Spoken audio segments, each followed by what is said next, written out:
Hello, my name is Mayanka. I am accounts and a finance trainer from UPLEX. Today, we will cover the topic of consolidated financial statement. This is part 3 of this topic. Part 1 and part 2 is already covered by us. Today, we will cover part 3 of consolidated financial statement. The part 4 will be covered by us into the next video. In part 1 or in part 2, we have covered some important points of the consolidated financial statement.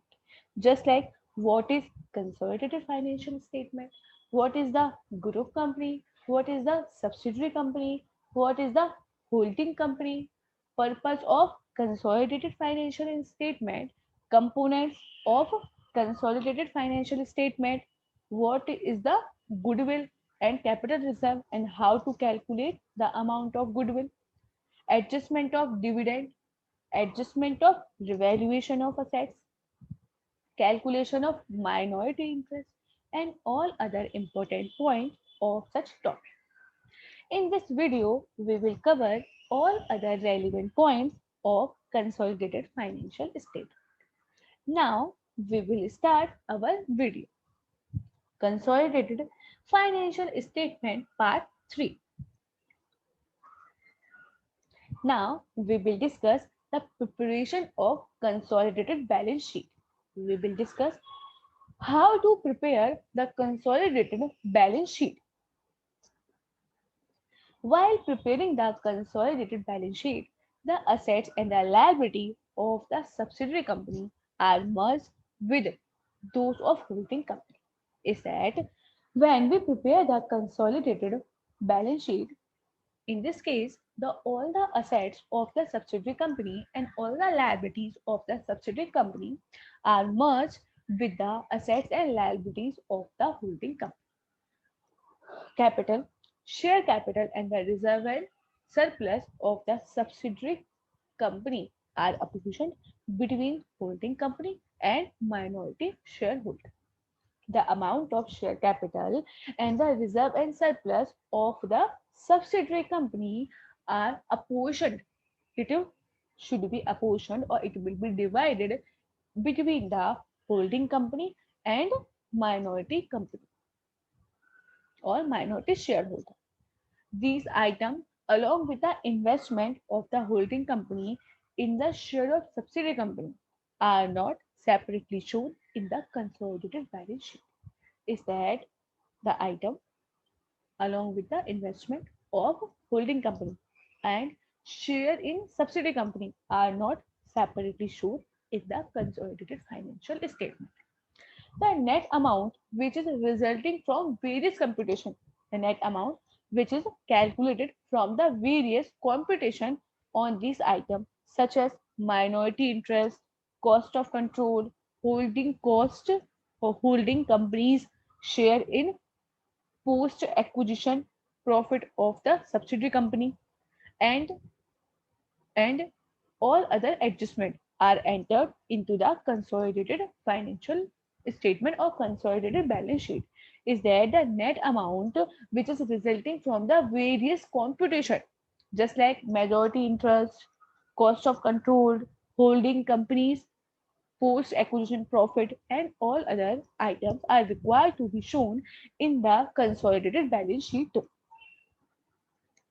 As per the accounting standard 21, if there is any enterprise, as per the accounting standard 21, if there is any enterprise which is makes two or more investment in another enterprise, if there is any enterprise which makes two or more investment in another enterprise at the different dates and eventually obtain cost of control of the other enterprise, the consolidated financial statement are presented only from the date on which holding and subsidiary relationship comes into existence.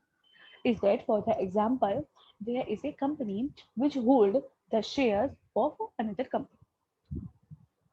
It hold the share of another company from the different date.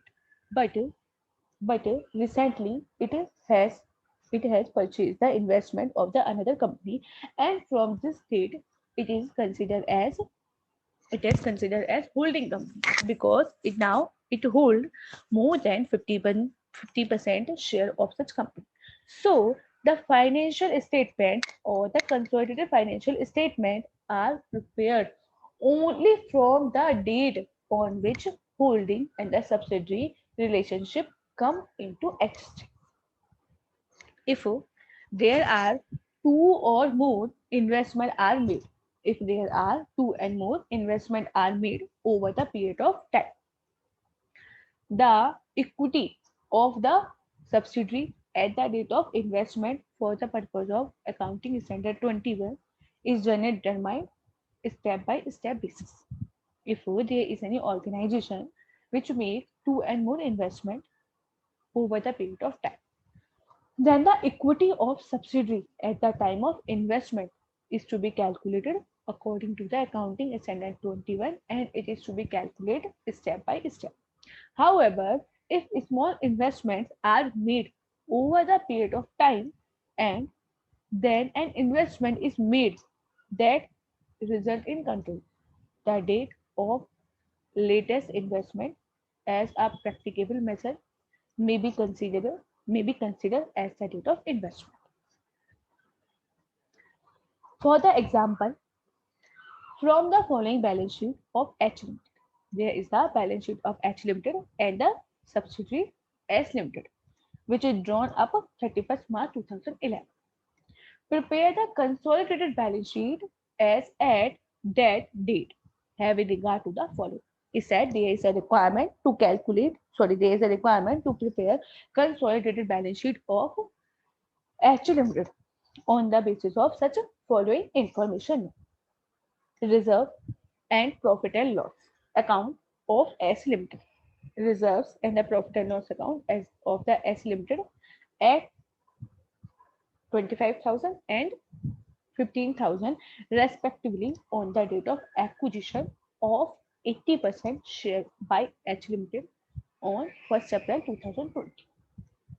Machinery book value 1 lakh, furniture book value 20,000 of S Limited were revalued at 1,50,000 and the 15,000 respectively on the 1st April 2020 for the purpose of fixing the price of its share. Rate of depreciation, which is computed on the basis of useful life machine, 10% depreciation, and depreciation on the furniture is 15%. The balance sheet of H Limited and the S Limited as on 31st March 2021 is as follows. Equity and liability, shareholder fund, share capital 6 lakh rupees, 6 lakhs rupees H Limited and 1 lakh rupees S Limited. Reserve and surplus 3 lakh and 1 lakh. Current liabilities, trade payables, it is 1,50,000 and 57,000 rupees. So the total of liability side is 10,50,000 in the case of H Limited and 2,57,000 in the case of S Limited. Assets, in the case of asset side, non-current assets, property, plant and equipment of H Limited 4,50,000 and in the case of S Limited 1,07,000. Other non-current investment 6 lakhs in the case of H Limited and 1,50,000 in the case of S Limited. So the total of asset side of H Limited is 10,50,000 and S Limited is 2,57,000. This is the balance sheet of H Limited and S Limited. On the basis of these data, there is a requirement to prepare consolidated balance sheet. Then these are the notes to accounts. Share capital 6 lakhs, 1 lakh of H and S Limited. Reserve and surpluses 2 lakh general reserve and profit and loss account is 1 lakh in the case of H Limited. So the total is 3 lakh rupees. In the case of S Limited, reserve and surplus is 75,000 and profit and loss account is 25,000. The total is 1 lakh. Property, plant and equipment in the case of H Limited 3 lakh rupees, and the machinery is 1,50,000 rupees. The total is 4,50,000 rupees. And in the case of S Limited, it is 1,700 rupees. Sorry, 7,000 rupees. The non-current investment 1,40,000 and 1,50,000. Now we will prepare a consolidated financial statement on the basis of the exam. Consolidated financial statement of the H Limited and its subsidiary S Limited as on 31st March 2021. Before the discussion of consolidated balance sheet, we will discuss all other schedule and the working note so that we can understand how to calculate all these amounts. Notes to accounts. Capital. Share capital 6,000 equity share of rupees 100 each fully paid up. Then the capital is 6 lakh rupees. Reserve and surplus. Total reserve is 2 lakh. Total amount of reserve is 2 lakh. Add 4/5 of share of S Limited post profit, post acquisition reserve 40,000 rupees. Then the amount of reserve is 2,40,000 rupees. And the amount of profit and loss account is 1 lakh. Add 4/5 of S Limited post acquisition profit 4,600. Then it will be 1,04,600. Then the total is 3,44,600 rupees. Minority interest in S Limited is 48,150. Property, plant and equipment H Limited is 1 lakh. Property, plant and equipment is 3 lakh rupees, and the machine is H Limited 1 lakh, S Limited 50,000. Plus appreciation is 1,50,000. And we will reduce the amount of depreciation, which is 10%. Then 15,000 rupees. Then the total amount of machinery is 1,35,000 rupees. And the furniture, H Limited, the amount of furniture is 1,50,000 rupees. The amount of furniture is 20,000 plus 20,000 in the case of H Limited, and S Limited minus 5,000, 15,000. Less the amount of depreciation is 2,250 rupees. Means 12,750 is the amount of furniture. So the total assets is 5,79,750 is the assets. We will add intangible assets, means goodwill, which is calculated as per the working note 12. It is 12,000. And other non-current investment, H Limited 4,40,000 and S Limited 1,50,000.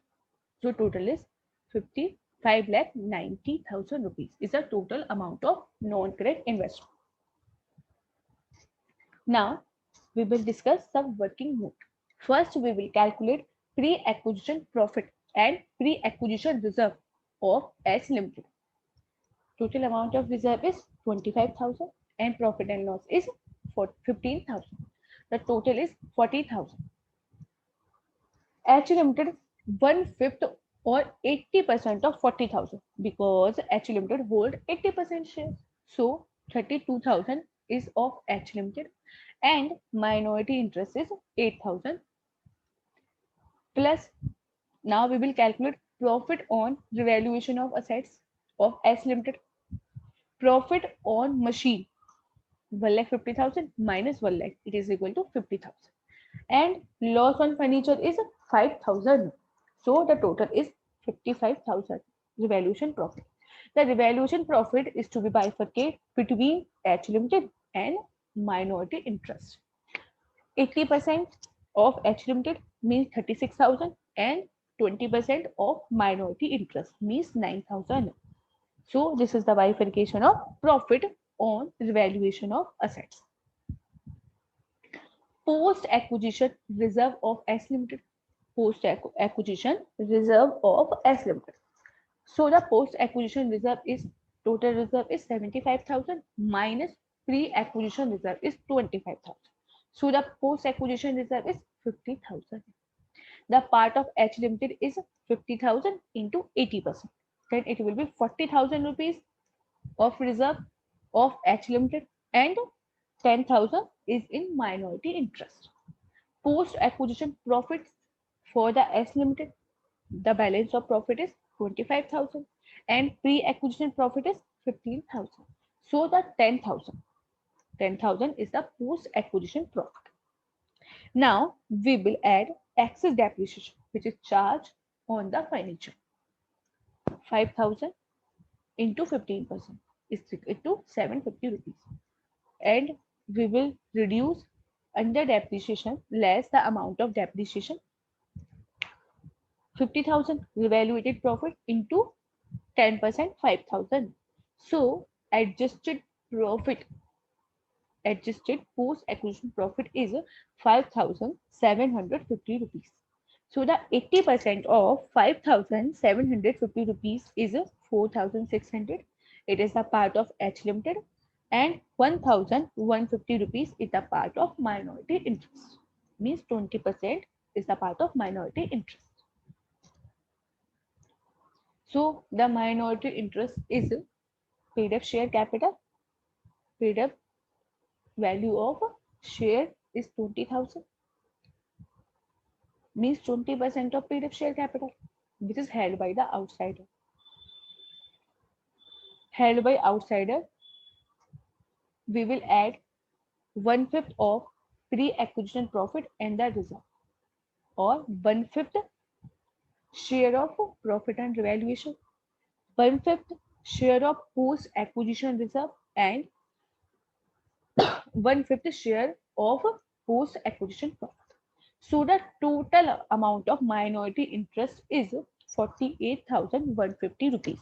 Total amount of minority interest is 48,150 rupees.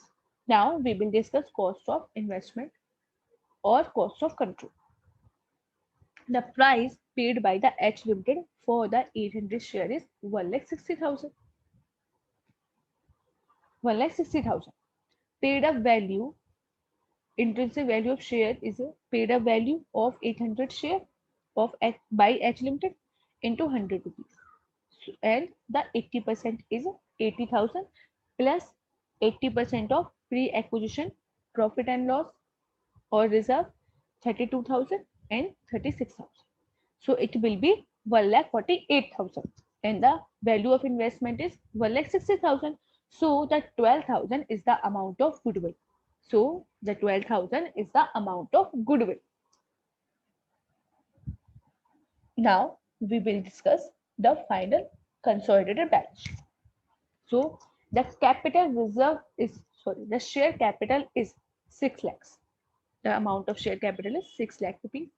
The reserve and surplus is, as per the calculation, is 3,44,600 rupees. Minority interest as per the calculation is 48,150 rupees. And in the current liability, there is a trade payable 2,07,000 rupees. Is that the total liability side is 11,99,750 rupees. Now in the asset side, non-current assets, it is include property, plant and equipment 5,97,750 rupees. 5,97,750 rupees. It is the property, plant and equipment. Intangible assets means goodwill, which is calculated in the working note 2. It is 12,000 rupees. And other non-current investment is 5,90,000. So the total of asset side in the balance sheet is 11,99,750 rupees. So on the basis of such example, we have prepared consolidated balance sheet, and on the basis of such example, we have discussed how to calculate the amount of minority interest and how to calculate the amount of capital reserve and the goodwill. And we have also calculated all other, just like pre-acquisition profit, post-acquisition profit, and all other data which is that relevant for the preparation of a consolidated balance sheet.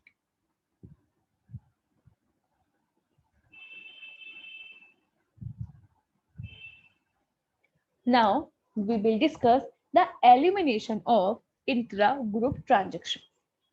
For the preparation of consolidated balance sheet or consolidated profit and loss account, there is a requirement to eliminate intra-group transaction. Is that if there is any transaction which is made between the subsidiary company and the holding company, then at the time of preparation of financial statement, all these transactions are required to be eliminated. Is that if there is any sale purchase which is made between holding and subsidiary, then it should be eliminated. Expenses transaction, any other transaction which is made between the holding and the subsidiary company, then these transactions are required to be eliminated. In order to present the financial statement for the group in a consolidated format, the effect of transaction between group enterprises should be eliminated. Is that if the company want to prepare the consolidated financial statement for the group in the consolidated format, then the intergroup transactions are required to be eliminated. Accounting Standard 21 state that intra-group balance and the intra-group transaction and resulting unrealized profit or unrealized gain should be eliminated in full. Is that if there is any intra-group balance, intra-group transaction or intra-group unrealized amount of profit or loss, then for the purpose of consolidation, all these intra-group transactions are required to be eliminated. Unrealized loss, which is resulting from the intra-group transaction, should also be eliminated unless cost cannot be recovered. So, all the intra-grouped transactions, intra-grouped profit and loss, intra-grouped balance are required to be eliminated for the preparation and the presentation of consolidated financial statements. Unrealized profit in the inventory. If there is any unrealized profit or in the inventory, then it should also be eliminated. What is the and how we will calculate unrealized profit in the inventory? When a group enterprise sell goods to the another, then the selling enterprise as a separate legal entity. It will record profit which is made on those sales. When there is any group of enterprises sell the goods to the another enterprises, then the selling enterprise will record the amount of profit in its book on the such sale. If these goods are still held in inventory by the buying enterprises at the year end, then the profit which is recorded by the selling enterprises when viewed for from the standpoint of the group as a whole has not yet to be earned, and it will not be earned until the goods are eventually sold outside the group. So, in the case of consolidation, such unrealized profit. So, in this case, such amount of unrealized profit on the closing inventory will be eliminated from the amount of profit on the closing inventory, and closing inventory of the group are to be recorded at the cost of the group to the group. So, if there is any unrealized profit in the inventory, so it is to be required to be eliminated from the profit of the company, of the selling organization or the selling enterprises, and the amount of the inventory is to be disclosed at the cost price.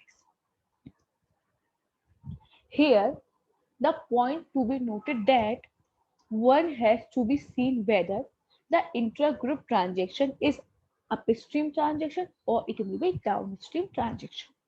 Is that the intra-group transaction may be upstream transaction or it may be the downstream transaction. Upstream transactions are the transaction in which subsidiary company sold goods to holding company. Means upstream transactions are the those transactions in which the subsidiary company sold the goods to the holding company. While the downstream transaction means when the holding company is the seller and it is sold to the subsidiary company, or the subsidiary company is the buyer company. So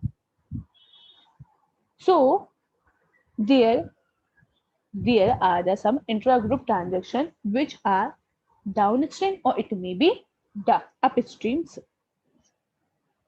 In the case of upstream transaction, if these transactions are upstream transaction, since the goods are sold by the subsidiary company to the holding company, then the amount of the profit which is made by the subsidiary company, which is ultimately shared by the holding company and the minority shareholder. If there is any upstream transaction, then the amount of the profit on the sale will be earned by the subsidiary company. And at the time of consolidation, such amount is to be distributed or shared between the holding company and the minority shareholder. In such a transaction, if some goods remain unsold, means if some goods are in stock at the balance sheet date, then the unrealized profit on the sale on the such good should be eliminated for the calculation of minority interest as well as for the purpose of calculated the amount of consolidated profit. Is that if such goods is available in the stock, that there may be unrealized amount of profit, then it should be eliminated for the purpose of calculation of minority interest as well as for the consolidation of balance sheet or for the consolidated amount of profit. But in case if such a transaction is downstream, is that when the goods is sold by holding company to the subsidiary company. In this case, the profit is earned by holding company. The whole profit is earned by the holding company. Therefore, whole unrealized profit should be adjusted from unsold inventory and consolidated profit and loss account only irrespective of percentage of the share held by the parent. Is that in this case, whole unrealized profit, the profit which is not realized on the stock, should be adjusted from unsold inventory and consolidated profit and loss account only irrespective of the percentage of the share which is held by the parent. So this will be the treatment of upstream transaction and the downstream transaction. Intra-group transaction are divided into two parts: upstream transaction and downstream transaction. Upstream transaction means when subsidiary company sold goods to holding company, and downstream when the holding company sold the goods to the subsidiary company. Then the effect will be in the case of upstream corresponding decrease in inventory, corresponding decrease in the inventory, and unrealized amount of profit should be eliminated. The amount of unrealized profit on unrealized stock of goods should be eliminated from the holding and from the minority interest. In the case of downstream, corresponding decrease in inventory, corresponding decrease in the inventory and unrealized profit eliminate from the holding company's profit and loss account in full. Unrealized profit should be eliminated from the holding company's profit and loss account in full. So this is the treatment of intra-group transaction when such transactions are upstream and when such transactions are downstream. So these are the treatments which are to be required to be made in the case of upstream transaction and downstream transactions. Unrealized profit on the transfer of non-current investment. What will be the treatment in case when there is the unrealized profit which is arise on the transfer of non-current assets? Similar to the treatment which is described above for the unrealized profit of inventory. Unrealized inter-company profit which is arising from intra-group transfer of fixed assets are also eliminated from the consolidated financial statement. Is that if there is any unrealized profit on the transfer of non-current assets, then it should also be eliminated. Then it should also be eliminated for the purpose of calculation of minority interest and for the consolidation of financial statement. In the case of unrealized loss, if there is any unrealized loss which is arise or which is a result from intra-group transaction, then it should be deducted in arriving the carrying amount of assets, and it should also be eliminated unless cost cannot be recovered. Is that if there is any amount of unrealized loss, then it should also be eliminated for the purpose of calculation of profit and for the purpose of consolidation financial statement. Now we will discuss an example. If net realizable value expected from the sale of goods is more than the actual cost of goods, if NRV is more than the cost of goods, that unrealized loss should be reversed during the consolidation process. However, if the expected NRV is less or not sufficient to recover the loss which is occur on the transfer of goods from one entity to another, then such unrealized loss should not be reversed. If such loss is recoverable, then it should be reversed. Otherwise, it should not be reversed. Now we will discuss the preparation of consolidated statement of profit and loss account. First, we have discussed preparation of consolidated balance sheet. Now, we will discuss how to prepare consolidated statement of profit and loss account. Preparation of consolidated statement of profit and loss account. All the items of profit and loss account are to be added line by line, and intercompany transactions should be eliminated for the consolidated figure. Is that for the calculation of the amount of consolidated profit and loss, all the items should be added line by line. Is that all the transaction or all the items should be added item by item.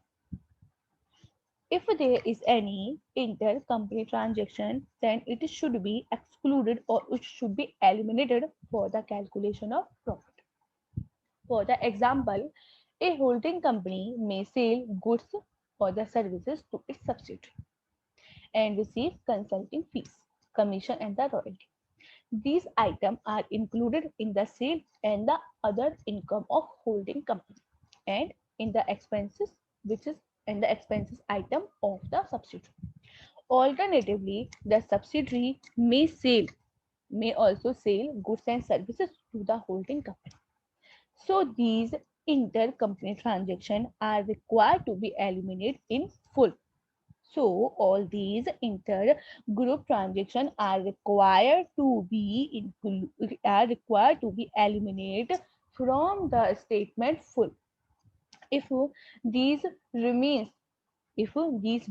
any unrealized profit in the inventory of any group company, then such unrealized profit is also be required to be eliminated. If there is any unrealized amount of profit from the value of inventory, then it should also be required to be eliminated from the value of inventory to arrive and to calculate the consolidated profit.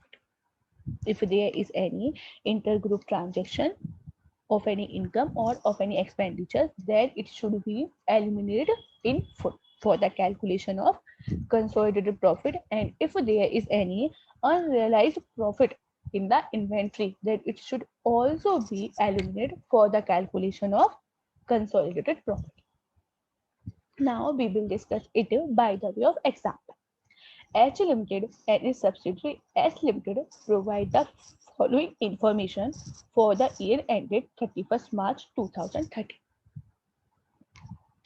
Sale and the other income is 5,000 and 1,000. Increase in inventory 1,000 and 200. Raw material consumed 800 and 200. Wages and the salary 800 and 150. Production expenses 200 and 100.